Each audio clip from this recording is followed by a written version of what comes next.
Boa noite a todos vocês que estão agora presentes. Bom dia, você que vai estar assistindo em outro momento. Boa tarde. Enfim, a gente não sabe a hora que você vai assistir esse vídeo. No entanto, eu quero hoje comentar com você mais um capítulo da Palavra de Deus. E eu acredito que será muito importante para o seu crescimento espiritual. Isso que nós vamos fazer. Ainda há pouco eu estava ali deitado na minha cama com o meu filho, Apolo, e ele pegou a Bíblia dele e eu fiquei com a minha Bíblia na mão e nós fomos ler a Palavra de Deus. E à medida que a gente ia lendo a Palavra de Deus, a gente também ia comentando um pouco das Escrituras Sagradas, porque é sempre bom meditar na Palavra de Deus. E aqui a gente está nesse compromisso, eu quero manter esse compromisso de estar olhando a Palavra de Deus frequentemente para a gente comentar as Escrituras. Hoje nós temos o capítulo 1 do Evangelho escrito por Marcos sob a direção do Espírito Santo. No Evangelho de Marcos, ou por Marcos, capítulo 1, nós temos o que diz o versículo 1, princípio do Evangelho de Jesus Cristo, Filho de Deus. Sem dúvida alguma, esse Evangelho apresentará Jesus como o Filho de Deus. E ao olhar para esse Evangelho, nós vamos ver exatamente como se deu o início ou o pontapé inicial da proclamação das boas novas do nosso Senhor e Salvador Jesus Cristo. Nós vamos ver isso ao ler as passagens das Escrituras. O versículo 2 diz assim: conforme está escrito na profecia de Isaías, eis envio diante da tua face o meu mensageiro, o qual preparará o teu caminho. Voz do que clama no deserto, preparai o caminho do Senhor e endireitai as suas veredas. Apareceu João Batista no deserto, pregando o batismo de arrependimento para a remissão de pecados. Saiu a ter com ele toda a província da Judéia e todos os habitantes de Jerusalém. E confessando os seus pecados, eram batizados por eles no rio Jordão. As vestes de João eram feitas de pelo de camelo, e ele trazia um cinto de couro e se alimentava de gafanhoto e mel silvestre. Essa passagem das Escrituras começa nos mostrando uma das coisas muito linda que o Senhor nosso Deus fez. Ele, antes que o nosso Senhor Jesus Cristo viesse para proclamar as boas novas de salvação para a humanidade como um todo, inicialmente começando pelo povo judeu, por Judéia, Samaria, e indo até os confins da terra. Quando olhamos para esse texto aqui, vemos João preparando o caminho do Senhor. João veio antes do Messias, proclamando que o Cordeiro de Deus que tira o pecado do mundo havia de vir, havia de chegar. E ele veio. E o texto sagrado diz para nós que João era aquele mensageiro que o profeta Isaías já havia prenunciado que viria ante a face do Senhor, preparando-lhe o caminho. A partir de aqui, a gente já começa a perceber qual é a função de cada crente, de cada pastor, de cada evangélico, de cada irmão. A nossa função é de preparar o caminho do Senhor. Nós preparamos o caminho do Senhor no coração das pessoas que nunca tiveram contato com a mensagem de salvação, com a mensagem do Evangelho. E nós preparamos o caminho do Senhor no coração daqueles que foram seduzidos pelos falsos ensinos, pelas heresias que são abundantes nos nossos dias. E uma das coisas que me chama a atenção é que as pessoas que pregam as falsas doutrinas, elas se comportam como se fossem donas da verdade. E elas têm uma segurança, elas transmitem uma segurança que é impressionante. Mas quando você vai a fundo comentando as Escrituras com essas pessoas, aí você percebe que elas não são tão profundas quanto parecem, que elas não são tão seguras quanto elas pensavam que eram. E muitas delas nem sabem que estão ensinando o que é errado. Por isso que é importante a gente sentar para preparar o caminho do Senhor no coração dessas pessoas. No princípio do Evangelho do nosso Senhor e Salvador Jesus Cristo se deu assim. Primeiro veio um mensageiro, João. Ele estava tentando reconciliar o coração do povo de Israel, o coração do povo judeu, ao único Deus verdadeiro na pessoa do Messias que havia de vir. E João estava ali no Jordão pregando, anunciando. Ali era o início da proclamação do reino de Deus, que os judeus esperavam, mas não reconheceram, pelo que nós vamos comentar daqui por diante, porque eles esperavam um Cristo totalmente diferenciado daquele que a Escritura já havia previsto, já havia predito. E o texto prossegue dizendo: e pregava dizendo: após mim vem aquele que é mais poderoso do que eu, do qual não sou digno de, curvando-me, desatar-lhe as correias das sandálias. Eu vos tenho batizado com água, ele, porém, vos batizará com o Espírito Santo. Muito linda essa afirmação de João Batista, quando ele diz: olha, depois de mim vem um que é mais poderoso do que eu, e eu não sou digno de desatar as sandálias. Eu batizo vocês com água, mas ele vai além, ele batiza vocês com o Espírito Santo.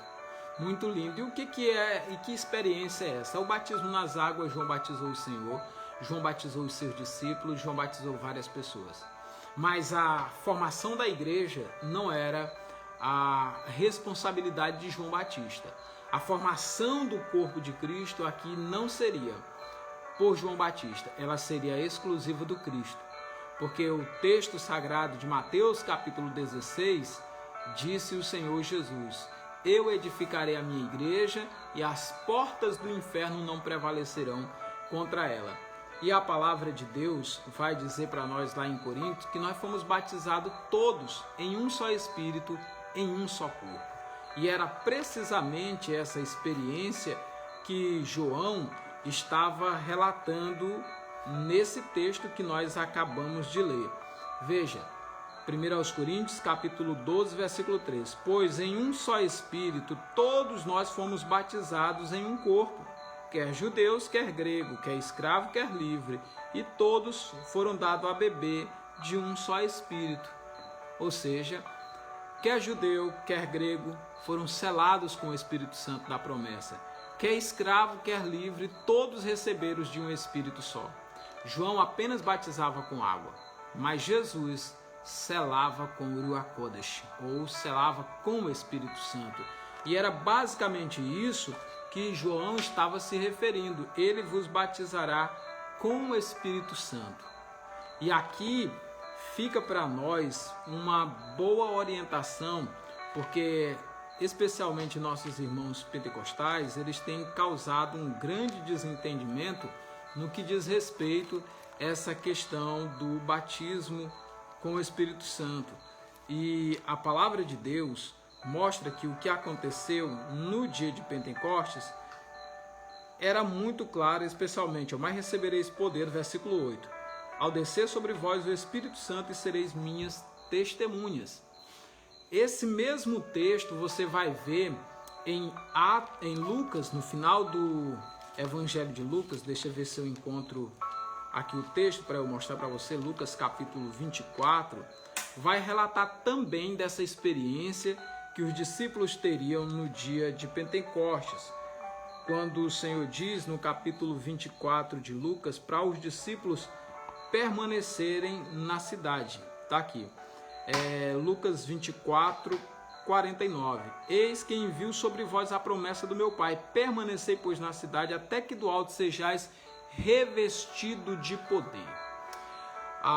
O pessoal tem confundido muito o batismo com o Espírito Santo com o revestimento de poder.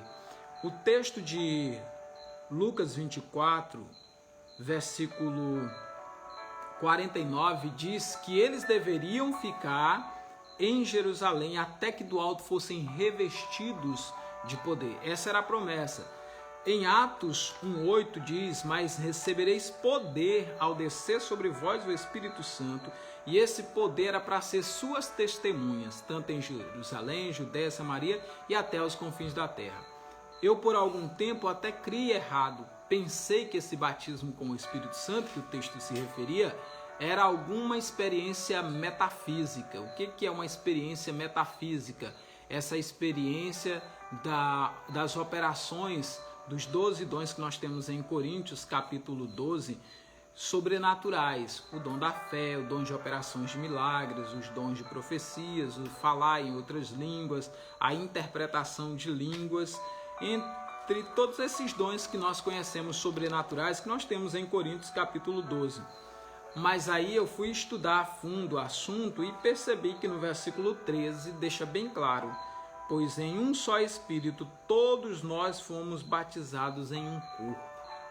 A ideia de ser batizado no Espírito Santo é para fazer parte de um corpo. Agora, o revestimento de poder que o texto sagrado fala lá em Lucas e também fala em Atos dos Apóstolos é que essa experiência extraordinária que aconteceu com os discípulos quando falaram em outras línguas, lá em Atos capítulo 2, no propósito de evangelizar aqueles que faziam parte de todos os grupos debaixo da terra que estavam, aliás, debaixo da terra não, desculpa, debaixo do sol, que moravam espalhados por toda a terra, que se reuniram em Jerusalém por ocasião do Pentecostes. Avançando, no versículo 9 diz: naqueles dias veio Jesus de Nazaré da Galileia, e por João foi batizado no Rio Jordão. Logo saiu da água e viu os céus rasgarem-se e o Espírito Santo descendo como pomba sobre ele. Então foi ouvida uma voz do céu que dizia: Tu és o meu filho amado, em ti me comprazo. Os versículos de 9 a 11 vêm falar para nós que Jesus foi para o Jordão e ali foi batizado.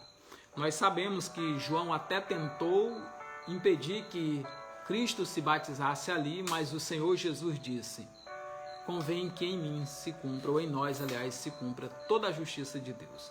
Ali o nosso Senhor Jesus Cristo estava nos dando um exemplo de submissão às ordenanças do Pai. Jesus, assim como João Batista, estavam se submetendo a uma coisa muito linda, porque Deus havia ordenado João que batizasse. E o próprio Cristo veio, aquele que estava prenunciando a sua vinda, e ali se colocou à disposição para cumprir a justiça de Deus. Assim, nós entendemos, como está escrito também em Lucas 7,30, que qualquer pessoa que não quer se batizar, ela está condenando a si própria, porque ela está rejeitando os propósitos de Deus para a sua vida. Em seguida, quando João começa a preparar o caminho do Senhor, já enfrenta séria oposição, ele está na cadeia e o próprio Cristo já havia sido batizado por ele, já havia ido ao deserto, o verso 12 diz: e logo o Espírito o impeliu para o deserto, onde permaneceu 40 dias sendo tentado por Satanás, estava com as feras, mas os anjos serviam. O Cristo foi tentado pelo maligno no deserto, e no deserto ele triunfou sobre as forças demoníacas. E o reino de Deus agora começa a ser propagado. Depois que João foi preso, o texto diz no versículo 14, que Jesus vai para a Galileia pregando o evangelho, dizendo: o tempo está cumprido, o reino de Deus está próximo, arrependei-vos e crede no evangelho. A Bíblia diz que quando cumpriu-se a plenitude dos tempos, Deus enviou seu Filho, nascido de mulher, nascido debaixo da lei, para resgatar os que estavam debaixo da lei. E o texto sagrado diz que ele veio pregando a mensagem do reino de Deus e dizendo: o tempo está cumprido, o reino de Deus está próximo, arrependei-vos e crede no evangelho. O reino que ele estava anunciando era o reino do Pai. E ele até disse, numa ocasião, que se ele expulsava os demônios pelo dedo de Deus, certamente o reino de Deus era chegado àquele povo. Os judeus diziam que ele fazia isso pelo poder de Beelzebul. A Bíblia Sagrada diz então que esse reino, que foi construído sem o auxílio de mãos, veio e destruiu todos os outros reinos. Todos os reinos da terra estavam subjugados aos homens, mas a partir da vinda do nosso Senhor Jesus Cristo, a mensagem de salvação começa a chegar até nós por meio da mensagem do Evangelho. Quer sentar com o papai? O Apolo chegou aqui também para participar, vai sentar aqui com o papai para ouvir o estudo, né, Apolo? Então, a mensagem do reino de Deus chegou e começou então a ser anunciada e proclamada pelo Senhor Jesus. O texto diz que ele volta para Galileia, Jesus volta quando João é preso, e então ele declara essa mensagem do reino de Deus. A senhora White até chegou a dizer que Jesus Cristo, ou aliás, os discípulos estavam equivocados quanto à questão do reino que havia de vir. Isso aí? Ah, tá. Pega uma cadeira e coloca aqui do lado. Então, diz que os discípulos estavam equivocados quanto ao reino que havia de vir. Mas o texto sagrado é muito claro de dizer que quem pregou sobre essa mensagem do reino foi o nosso Senhor Jesus Cristo. Não foi o homem que inventou essa pregação do reino de Deus. Então equivocada estava a senhora White quando deu aquela mensagem errada no livro intitulado de O Grande Conflito. Tenho ele ali junto com os meus livros de estudo. Pois bem, o reino de Deus agora começa a ser propagado. E quando começa a propagação do reino de Deus, a vocação dos discípulos é manifesta. Ah, fui pegar a tua Bíblia? Maravilha. E caminhando junto ao mar da Galileia, viu os irmãos André e Simão, que lançavam a rede ao mar porque eram pescadores, e disse Jesus: vinde após mim, e eu vos farei pescadores de homens. Então eles deixaram imediatamente as redes e o seguiram. Pouco mais adiante viu Tiago, filho de Zebedeu, João, seu irmão, que estavam no barco assentado, consertando as redes, e logo chamou. Deixando eles no barco, o seu pai Zebedeu, com os empregados, seguiram após Jesus. Veja a sequência. João prepara o caminho do Senhor, o Cristo vem, depois da sua prisão, que vai resultar também na sua morte, e prega a mensagem do reino. A primeira coisa que Jesus Cristo fez ao proclamar a mensagem do reino foi chamar pessoas para seguir a ele. Então veja, o propósito da vida cristã não é proclamar um dia da semana. O propósito da vida cristã não é proclamar o rótulo da minha denominação e tentar fazer que a minha instituição, a minha denominação, seja a igreja verdadeira. Porque a igreja verdadeira, que é a igreja de Cristo, na verdade ela só tem esse nome, a Igreja de Cristo.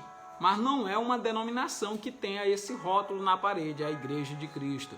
A Igreja de Cristo é aquela que pertence ao nosso Senhor e Salvador Jesus Cristo. Na parede pode estar grafado, escrito, qualquer nome, diversos nomes pode estar escrito lá. Mas a grande verdade que vai definir uma igreja que é de Cristo não é isso ou aquilo outro, é a sua lealdade a Cristo. É a sua submissão incondicional ao nosso Senhor e Salvador Jesus Cristo. É isso que as Escrituras vai nos apontar. E quando olhamos para o texto sagrado, nós estamos vendo Jesus chamando para a salvação os seus discípulos. Os seus primeiros discípulos. Ele viu Simão e André, que lançavam a rede ao mar porque eram pescadores, e disse: vinde após mim e eu vos farei pescadores de homens. E esse é o propósito, chamar homens para que venham fazer parte do reino de Deus.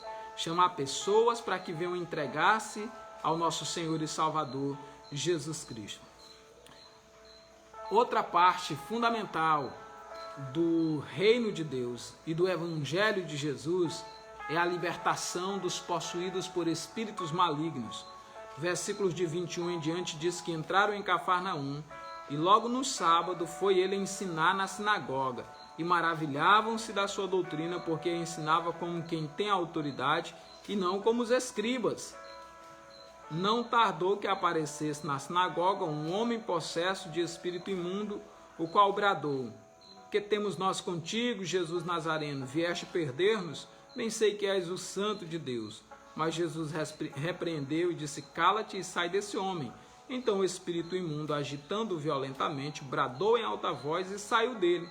E todos se admiraram a ponto de perguntarem entre si: que vem a ser isto? Uma nova doutrina?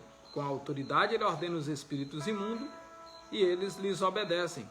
Então correu célere a fama de Jesus em todas as direções e por toda a circunvizinhança da Galileia. Uma coisa interessante, Jesus entra em Cafarnaum logo no sábado. Ele vai e entra na sinagoga. E ele começa a ensinar na sinagoga, porque ele era um judeu, filho de uma judia, e considerado filho de um judeu, porque era como se considerava José, seu pai. Lembra da ocasião em que Jesus está entre os doutores no templo? E aí Maria chega e diz assim: teu pai e eu, aflitos, estávamos à tua procura. Olha só, teu pai e eu. E os judeus olhavam para Jesus e via nele um filho de Maria com José, portanto judeu. E por isso ele tinha livre acesso à sinagoga. E por que ele vai para a sinagoga no dia de sábado? Já explicamos isso em vídeos anteriores, mas tornamos a explicar. Jesus Cristo foi no dia de sábado para a sinagoga porque ele veio buscar e salvar o que se havia perdido, o povo de Israel que havia se perdido. Ele veio buscar e salvar. Ele veio para o que era seu e os seus não receberam, mas a todos quanto receberam ele deu poder de ser feito filho de Deus, a saber, os que creem no seu nome. Ele veio para o judeu. Lembra na ordem que o Senhor Jesus Cristo deu lá em Mateus capítulo 10 para os seus discípulos? Ele disse: olha, não vão pela terra dos gentios e nem entrem nas aldeias de samaritano. Vão primeiramente às ovelhas perdidas da casa de Israel. Por que Jesus foi para a sinagoga? Porque os perdidos estavam na sinagoga. Os perdidos eram os judeus que estavam afundados num judaísmo que não tinha espaço para Cristo. E ele fez das sinagogas o seu campo evangelístico. E ele estava chamando. Olha, o Pedro já era um judeu, os outros, Tiago era um judeu. Todos eles faziam parte do judaísmo. E quando Cristo veio, disse: vinde após mim, e eu vos farei pescadores de homens. Eles deixaram imediatamente a rede e seguiram Jesus. O povo que está ouvindo já está percebendo. Ele não é um escriba, ele não é um fariseu, ele não é um saduceu. Ele é um mestre, ele é um rabi. E a doutrina dele é diferente da doutrina dos fariseus, da doutrina dos saduceus. Os saduceus e os fariseus pregavam a lei, pregavam a Torá, pregavam o que eles haviam recebido, porque a lei foi dada por Moisés, mas a graça e a verdade veio por Jesus Cristo. E aquele povo que está lá na sinagoga diz: que nova doutrina é essa? Isso é uma nova doutrina? Pois com autoridade ele ordena os espíritos imundos e lhe obedece. Então correu célere a fama de Jesus em todas as direções e por toda a circunvizinhança. Os ensinos do nosso Senhor e Salvador Jesus Cristo eram diferentes dos ensinos que tinham os escribas e fariseus. Sabe por quê? Porque os ensinos dos escribas e fariseus não eram com autoridade, como cheio de autoridade era o ensino de Jesus. O texto diz nos versículos de 29 até o versículo 31 o seguinte: e saindo eles da sinagoga, foram com Tiago e João diretamente para a casa de Simão e André. A sogra de Simão achava-se acamada com febre e logo lhes falara a respeito dela. Então aproximou-se, tomou-a pela mão e a febre deixou, passando a servi-los. Veja aqui nesse texto que você percebe claramente o ministério do nosso Senhor Jesus avançando. Ele está pregando a mensagem do reino de Deus, ele está expulsando os demônios, ele está curando os enfermos, mas quando ele faz tudo isso, ele tem um propósito. Ele tem um propósito de trazer as pessoas para segui-lo. O propósito de Jesus não era arrumar mais seguidores para o judaísmo, era encontrar seguidores para si, porque ele é o Deus que se fez carne e habitou entre nós e vimos a sua glória, glória como unigênito do Pai, cheio de graça e de verdade. Então o texto sagrado vai nos dizer que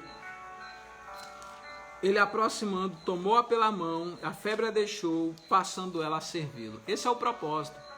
Quando um demônio é expulso, a ideia é que a pessoa venha servir a Cristo como o gadareno veio servir a Cristo. Quando uma pessoa recebe uma cura, um milagre, a ideia é que a pessoa reconheça o senhorio de Jesus e entregue sua vida a Ele e siga a Cristo. Os versículos de 32 a 34 diz que à tarde, ao cair do sol, trouxeram a Jesus todos os enfermos e endemoniados. Toda a cidade estava reunida à porta, e ele curou muitos doentes de toda sorte de enfermidade. Também expeliu muitos demônios, e não lhe permitiu que falassem, porque sabiam quem ele era. Então o ministério do Senhor Jesus Cristo, o princípio do Evangelho de Jesus se deu assim. Veio João, que pré-anunciou e preparou o caminho do Senhor, como todo crente na sua cidade, na sua comunidade, deve estar preparando o caminho do Senhor no coração dos não crentes, no coração das autoridades, enfim, preparando o caminho do Senhor em todos os locais, situações e circunstâncias possíveis. O Cristo veio depois da prisão de João Batista e ele próprio proclamou a mensagem do reino de Deus. Pregou a mensagem do reino dizendo: o tempo está cumprido, o reino de Deus está próximo, arrependei-vos e crede no Evangelho. Ele não disse arrependei-vos e crede na lei. Ele não disse arrependei-vos e crede nos profetas. Ele disse arrependei-vos e crede no Evangelho. Porque aquele povo já tinha a lei, aquele povo já tinha os profetas, mas aquele povo ainda não tinha o Evangelho. E o que faltava para aquele povo era o Evangelho de Jesus Cristo. E o Evangelho de Jesus Cristo é a boa nova do nosso Senhor Jesus Cristo, que compõe a nova aliança, que foi testemunhada pela lei e os profetas. Veio o Evangelho com um testemunho da lei e dos profetas. Foi assim que nosso Senhor pregou. E o texto sagrado vai apontar que ao iniciar o seu ministério, Jesus começou convidando os seguidores, nos versículos de 16 a 20. Ele expulsava os demônios, versículos de 21 a 28. Ele curava os enfermos, versículos de 29 até o versículo 34. E ele está fazendo tudo isso para trazer para si e formar um corpo, como nós já vimos que João disse: eu batizo com água, mas ele batiza com o Espírito Santo.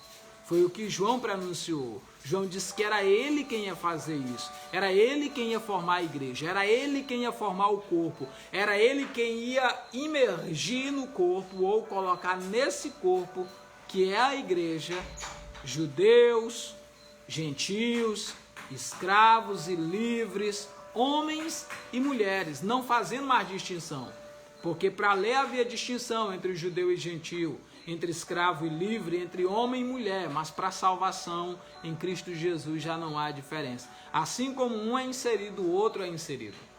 Tanto é que quando celebramos o batismo, nós batizamos as irmãs que se convertem ao Senhor. No judaísmo, a circuncisão naturalmente era só para os homens, e vindo os homens, todas as mulheres que estivessem ligadas a esses homens naturalmente já fariam parte do judaísmo. Em Cristo Jesus, eu recebo Jesus como meu Senhor e Salvador, a minha esposa recebe Jesus como Senhor e Salvador, meu filho que estava aqui há pouco junto comigo precisa receber Jesus como Senhor e Salvador, minha filha que já tem um entendimento maior, já fez a sua confissão e recebeu Jesus como Senhor e Salvador, e todos nós fomos batizados em um só Espírito, no mesmo Espírito Santo, fazendo parte desse mesmo corpo que é a Igreja do Cordeiro de Deus. O texto prossegue e mostra que nosso Senhor Jesus Cristo, no princípio do Evangelho, já estava dando exemplo para nós. Os versículos de 35 a 39 diz: tendo-se levantado alta madrugada, saiu, foi para um lugar deserto e ali orava. Procuravam-no diligentemente Simão e os que com ele estavam. Tendo encontrado, lhes disseram: todos te buscam. Jesus, porém, lhes disse: vamos a outros lugares e às povoações vizinhas, a fim de que eu pregue também ali, pois para isso é que eu vim. Então foi por toda a Galileia, pregando na sinagoga deles e expelindo os demônios. Olha só uma coisa interessante, pregando na sinagoga deles. Não era nas suas sinagogas. Interessante isso, não é? Porque era a sinagoga dos judeus, eram as sinagogas do judaísmo. E Jesus começou o seu trabalho adentrando. Por que que o apóstolo Paulo entrou no templo da deusa Diana e em outros templos pagãos e começou a pregar o evangelho? Por que que hoje a pregação do evangelho por nós evangélicos se concentra especialmente naqueles que estão dentro do paganismo de Roma? Exatamente porque assim começou o evangelho. Onde quer que há pessoas distanciadas do Evangelho de Jesus Cristo, nós devemos chamar essas pessoas para vir para a boa nova do Evangelho, porque Cristo nos habilitou para ser ministro de uma nova aliança, de um novo testamento, não da letra que era a lei, porque a letra mata, mas o Espírito vivifica. E nós temos que levar essa mensagem de vida. E era isso que Jesus estava fazendo. Os versículos de 35 a 39 mostram que Jesus saía para lugares desertos e ali ele orava e o povo procurava. Nosso Senhor Jesus Cristo nos deu um exemplo. Os discípulos disseram: Senhor, ensina-nos a orar. E Jesus começou a ensinar os discípulos a orar pelo exemplo. Mas eles queriam que Jesus ensinasse dizendo: olha, faça assim, faça assim, faça assim. E por isso veio a oração modelo, que alguns transformaram numa reza, numa repetição vã, sem sentido para aqueles que fazem aquela reza, porque não é acompanhado do sentido e do propósito que Jesus nos deu aquela oração modelo. Ali não era uma oração padrão, era um modelo de oração, que nós cristãos entendemos, mas os pagãos que estão dentro do paganismo de Roma ainda não compreenderam. Os versículos de 40 a 45 diz: E aproximou-se dele um leproso, rogando de joelhos: Se quiseres, pode purificar-me. Jesus, profundamente compadecido, estendeu a mão, tocou-lhe e disse: Quero, fica limpo. No mesmo instante, lhe desapareceu a lepra e ficou limpo. Fazendo-lhe então veemente advertência, logo despediu e lhes disse: Olha, não digas nada a ninguém, mas vai, mostra-te ao sacerdote e oferece pela tua purificação que Moisés determinou para servir de testemunho ao povo. Mas tendo ele saído, entrou a propalar muitas coisas e divulgar a notícia, a ponto de não mais poder Jesus entrar publicamente em qualquer cidade, mas permanecia fora em lugares ermos, e de toda parte vinham ter com ele. Aqui eu quero chamar a atenção de vocês para uma coisa linda nesse texto. Jesus Cristo está trazendo a mensagem da nova aliança. E nesse texto aqui, o texto diz para nós claramente que ele diz: olha, não diga nada a ninguém, mas vai te mostrar o sacerdote e oferece pela tua purificação o que Moisés determina para servir de testemunho ao povo. Preste bem atenção, para servir de testemunho ao povo. Jesus mandou ele fazer sacrifícios de animais. Mandou fazer a oferta que a lei exigia que fosse feita pela purificação de um leproso. Agora vamos entender, isso aqui não serve de base para os judeus continuarem fazendo sacrifício de animal. Isso aqui não serve de base para os judaizantes dizerem que o sacrifício de Jesus foi incompleto, como a senhora White diz, a ponto de precisar ter feito um outro sacrifício em 1844. Pura demagogia, porque o sacrifício eterno foi feito por Jesus de uma vez por toda. Quando ele lá na cruz do Calvário morreu, ele de uma única vez, a Bíblia diz que ele ofereceu um sacrifício puro do Cordeiro Imaculado, que, como João disse, era o que tirava o pecado do mundo. E nesse texto, Jesus disse: olha, isso é para servir de testemunho. Jesus estava dizendo que ele veio cumprir a lei. E sabe o que acontecia? O seu sacrifício na cruz ainda não tinha sido concluído. Ele ainda não havia morrido lá na cruz do Calvário. Por isso, ele está ordenando ao homem ir e oferecer. Porque aqui começa a transição. E Jesus está dizendo: isso é só para servir de testemunho. Fica claro que não é para servir de regra de fé e prática para os cristãos hoje.